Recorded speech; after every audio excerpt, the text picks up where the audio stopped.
Today on Deer Gear, we're diving deep into the world of deer feeding programs. While the thrill of the chase is paramount, understanding how to strategically attract and sustain wildlife on your land can significantly enhance your hunting experience. We'll explore feed, cameras, fencing, and technology.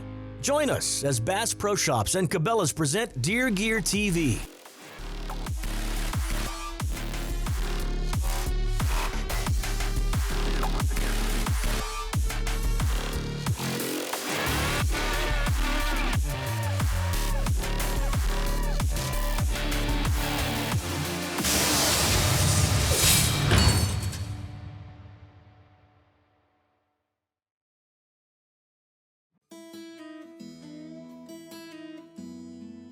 I think supplemental feeding programs are something that they probably originated primarily out of Texas. Guys that were big game ranch managers begin to see the benefits of putting out a variety of different feed, to help these deer reach their genetic potential. It's no secret that healthy deer are more productive deer. And while natural forage is their primary food source, supplemental feeding programs can significantly boost herd health, especially during periods of stress, like harsh winters or drought. Providing high-quality protein and mineral supplements can make a world of difference. When it comes to setting up a program for your deer hunting needs, your wild game management needs, there's so many different options and variables out there. So you can really do what suits your needs. What I do here on this deer lease, which is near, the border of Texas and Mexico out by Del Rio, our conditions are pretty harsh. It's very difficult to do a lot of, habitat enhancement and management because we just haven't gotten a lot of rain lately. Hey, maybe that'll change soon. We can go back to the food plots, but right now we're having to create a lot of supplemental feeding programs. And by that, what we try to do is we create a feeding area. And that feeding area for me is designed for how many ever acres for that in that general area. Like I try to have a good feeder station about every 200 acres. This particular area, I've got whitetail deer, I've got free-ranging axis, free-ranging aoudad, free-ranging blackbuck. I mean, it's basically got a lot of stuff that shows up on the stealth cams that we see here. In the scenario like down here in Bracketville, where there's a lot of free-range exotics, they got to be fed. I mean, they need a supplemental feed program. And by having the correct supplemental feed program on a place like this, not only are you able to get them to their quality that you want them to be, but you also keep them here. I mean, that's a big thing about a supplemental feeding program. You keep the animals on your property and keep them from leaving so that you can have the opportunity to hunt and harvest them. Got a boss buck feeder right here. This is a great little feeder for this location. It's semi-remote. I can carry bags of feed in and pour it in very easily. It holds enough that every trip that I come out to this particular location, about every 2 weeks, I'm going to be able to refill it. Now, if I'm only going to be out here once a month, you're probably going to want a 600-pound or bigger type protein feeder in that situation.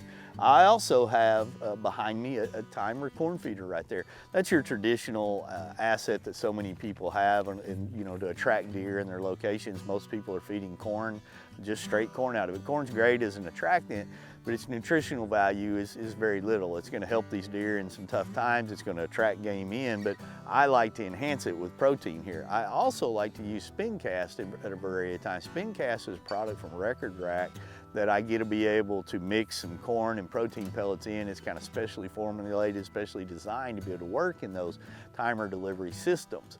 And basically what I'm trying to do in those locations is, gain some more nutritional value, create some more attractive benefits for it, and be able to bring in more game. A lot of people don't have a protein feeder, so the ones that are using just a straight timer, spin cast can be a good benefit in those times of the year where a lot of your game is stressed. You're wanting to give them a little bit more nutrition than what corn's going to be able to provide. Especially in those times when a deer, the bucks have just lost their antlers, the fawns are basically, hitting the ground, and those mama deer need a little bit more. It's something you could look at to help those deer a little bit. You're not gonna answer all your problems with any one product. You just find that combination of everything to help you out, and that's kind of why I've relied on Record Rack now for a long time. They've got a mix of products that I can use and deploy in hunting situations as well as those situations when I'm trying to help my deer herd. If you're looking for substantial gains and you're looking to create a program that attracts a lot of game, for the long time, and you're trying to allow these deer to reach their genetic potential, you're trying to give them the best nutrition there is, then you need a more well-rounded program. And it's a combination of all those that are deployed at different times of the year in different manners. Setting up feeders is important. This isn't just about tossing out some corn, it's about thoughtful placement and understanding deer behavior. You want your feeders to be easily accessible for deer. Varmint proofing is almost impossible, but the use of technologies like solar power, timers, and batteries allow for less maintenance and a feeder that will last much more than a single season. With Record Rack, we have lots of products on the market that kind of touch just about every scenario. You know, from the weekend hunter sportsman to the wildlife watcher, to the the professional game manager, all the way up to the wildlife breeder. I mean, we have products that kind of meet the needs of every one of them scenarios. So it's tough to fill having that many products and being able to answer all the questions, but we think we have the products to do it. Spin cast is something that really became pretty popular under the Record Rack family of products here recently. And you basically got the attractiveness of corn, which is really common in what people like to either throw out on the ground or run through all their timer feeders where they're setting them to go off multiple times daily. But you also have some of the added nutritional benefit of some smaller protein pellets in here. Basically, these are 14%. And a lot of people that don't have free choice protein feeders have really gravitated to this particular lineup of feed. It's really specially formulated to work together through those timer feeders and be able to handle a lot of different situations. And it's something that, you know, whether it's the drought that you're trying to help overcome, it's the does have got fawns on the ground, it could be, you know, antler growing season, whatever it may be, spin cast is going to give you a little bit of extra pop, a little bit of extra nutrition to be able to help those deer in times of need and even when conditions are really good. It's real easy to use. What I do is mix it about 50-50 with my corn. I put, you know, if I've got a 250-pound corn feeder, I'm going to put about 150 pounds of corn and I'll put about 100 pounds of spin cast in there. Some people just put nothing but 5 or 6 bags of spin cast in there, and that's perfectly fine.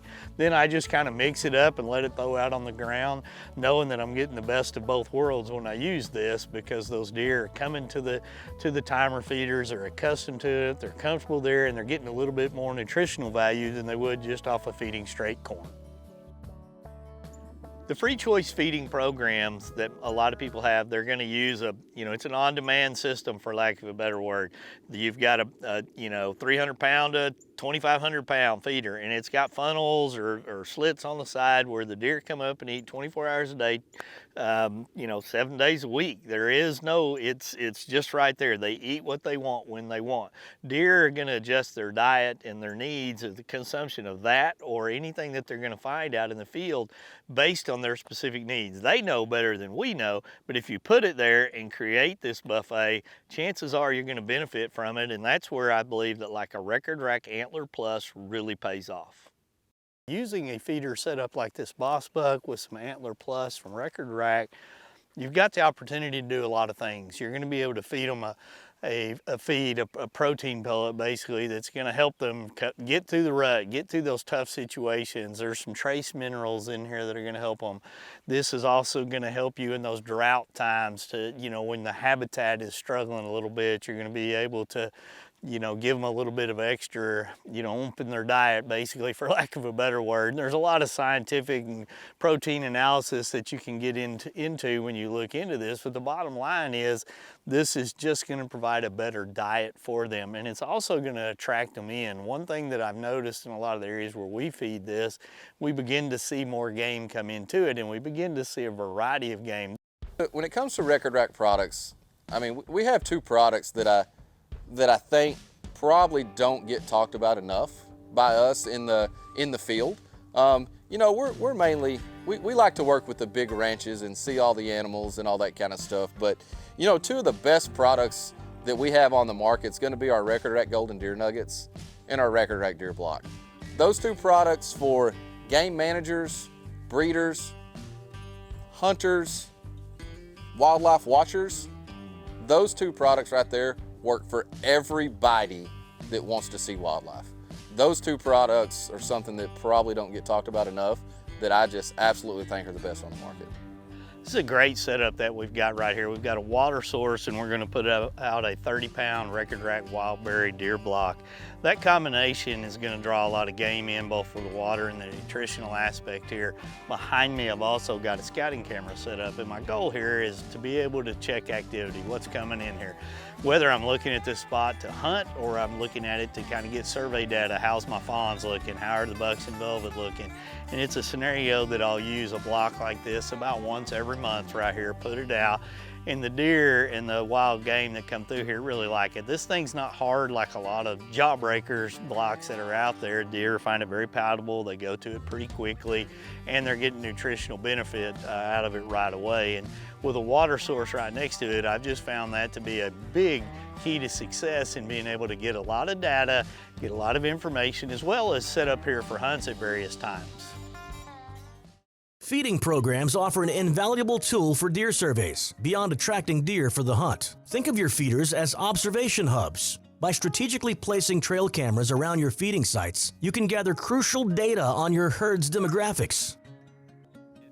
You know, scouting cameras are something that and I've said this a million times, I developed a passion for when I saw the first one that I had to take to the local photo mart to get the 24 photo exposures in there, you know, to get one good photo. And then you fast forward to now and they come to my phone, and I wake up at all times of the night and during the day when I'm in a business meeting, I'm looking at thousands of pictures. It is just that cool. Here's a very easy setup for a stealth cam that can be basically deployed anywhere. You take a T-post, you can pick them up at any feed store, any home improvement store, drive it in the ground, and then once you get it driven into the ground, you take a hunting made easy T-post mount and you just put it on here like that. That's gonna allow you to turn it different directions as to cover whatever area you're wanting. Mount your stealth cam on top of it. This is a no-glow version here. There's lots of different choices there. And then what we've done to be able to get longevity and a lot of content out of it is we're using an external battery pack. This pack's gonna last us a long time. It's got a solar charger.